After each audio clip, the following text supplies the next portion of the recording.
All right. The Buccos, they're the story around here, though. Them and the Penguins. The Pirates take 2 out of 3 from the Baltimore Orioles. And joining us right now to discuss is our good pal. He was on the call, Neil Walker. Neil, good morning, buddy. How you doing? Good morning, guys. How's it going? Oh, it's better now that we're talking to you, dude. All right, so question. Can you have a measuring stick series in April? And was that one of them against the Orioles this weekend? I mean, yes and no. I think that opening series type of environment, especially at home, it's kind of hard to gauge because emotions are still running high, adrenaline's still running high. That Baltimore Orioles team is very good. There's very few household names on that team, but when you dig through the numbers and especially see what a lot of those guys did last year, they don't have a ton of additions. A lot of these players are internal players that came up through the system. It was a good series win. That's the biggest thing. You're not gonna sweep teams like the Orioles or for the most part, but they scratched and clawed their way to winning 2 out of 3 against the Orioles, which was good. But I can't say it was pretty. It was, yesterday was a confluence of terrible defense mixed with incredible defense, and the Pirates scratching and clawing their way in the 9th inning to come back. And on Saturday, it was the exact opposite. The Pirates seemingly had that game in hand, and the Orioles scratched and clawed their way back. And, fortunately for the Pirates, they were able to squeak that one out in extra innings. So we got the Tigers in town now. They're also a good young team. They started out pretty hot, too. But I'd just like to see a little cleaner baseball. Once I feel like the Pirates have kind of hit their stride, per se, from a defensive standpoint, I like the lineup. I really do. I think time will tell what this starting rotation will become. I think it's good enough, but will it hold up over the course of the next 2, 3, 4, 5 months? We'll see. The bullpen has started off a little bit slow, but I don't have any concerns there. So we'll see what Mitch has tonight too. His first 2 starts weren't all that great, but now he's got some home cooking here, and hopefully he settles in and has a nice start. You know this as a player. I mean, sometimes things don't go right, but you just know that you're there for a reason. You're in at the big league level for a reason. Watching Bailey Falter, yourself, watching him throughout spring training, was it a pleasant surprise what he did the other day? Or did you know that he had that in him? And could you see that, even though it wasn't going well at times for him, that he was probably going to break through and have a good outing?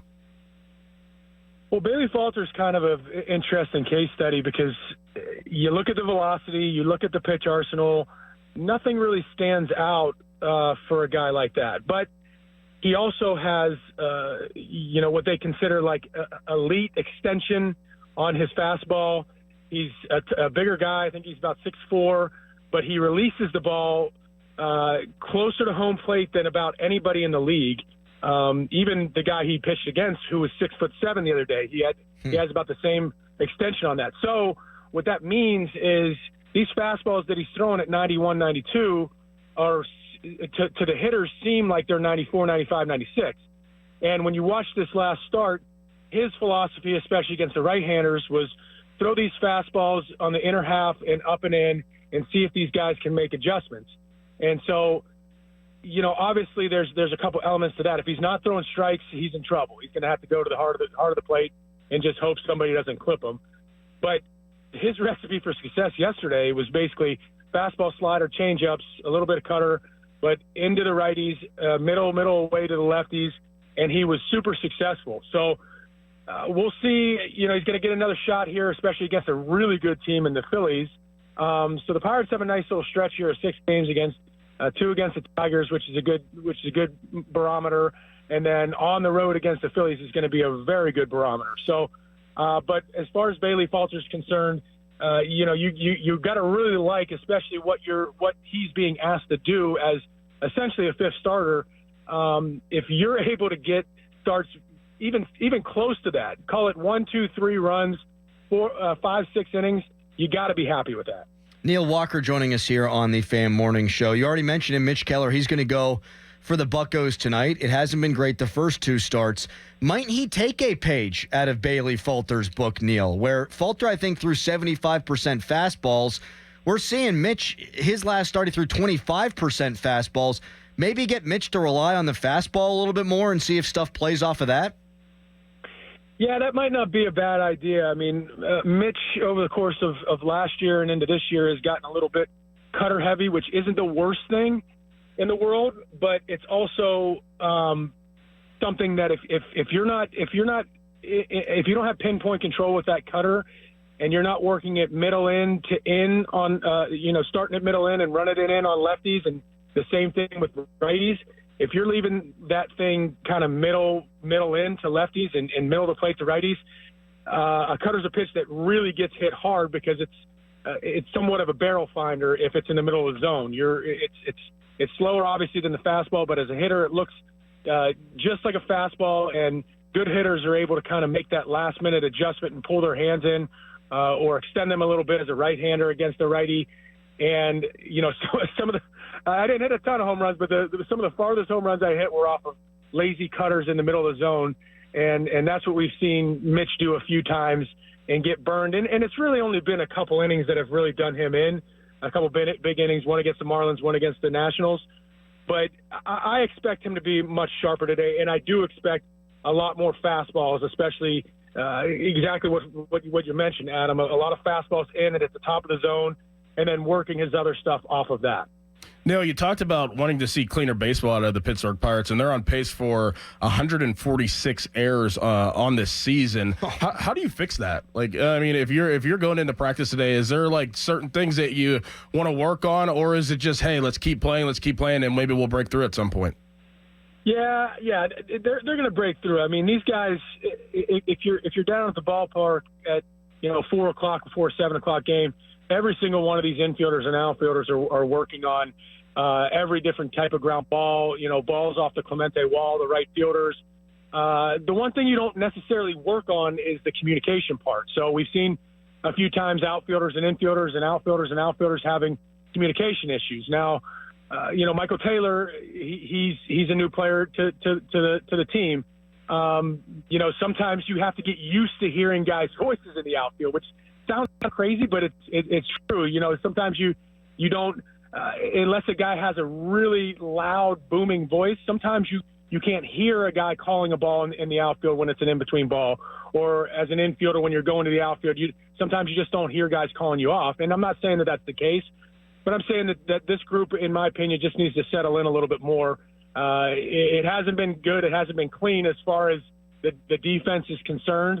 But we have seen some really good plays. I mean, the play O'Neal Cruz made the other day, coming into his right to make a play at home, basically essentially won that game for the Pirates.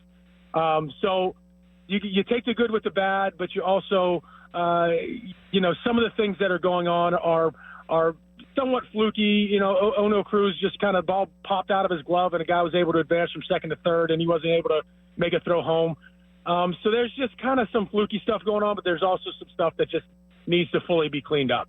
Last thing here for you, Neil. Jared Jones.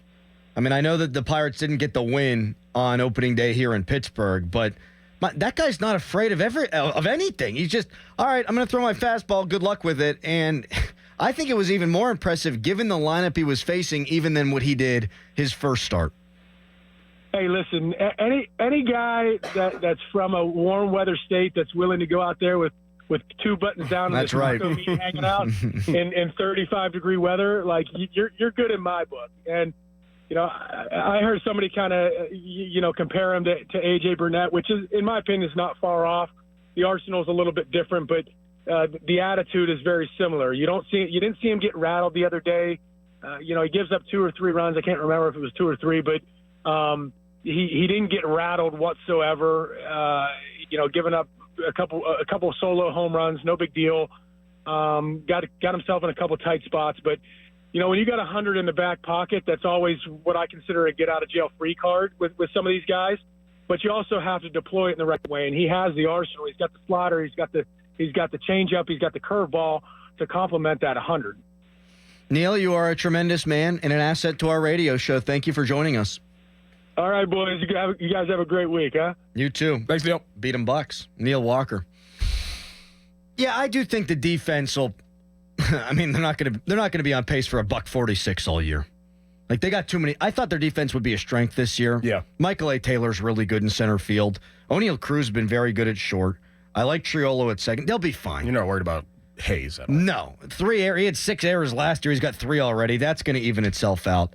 They played sloppy baseball and are still 8-2. So there are 2 ways to look at it. Either A, they're a bad defensive team and it's going to bite them. Or B, they'll figure it out and they're winning games even when they're not playing clean games. I think it's probably more the latter than the former.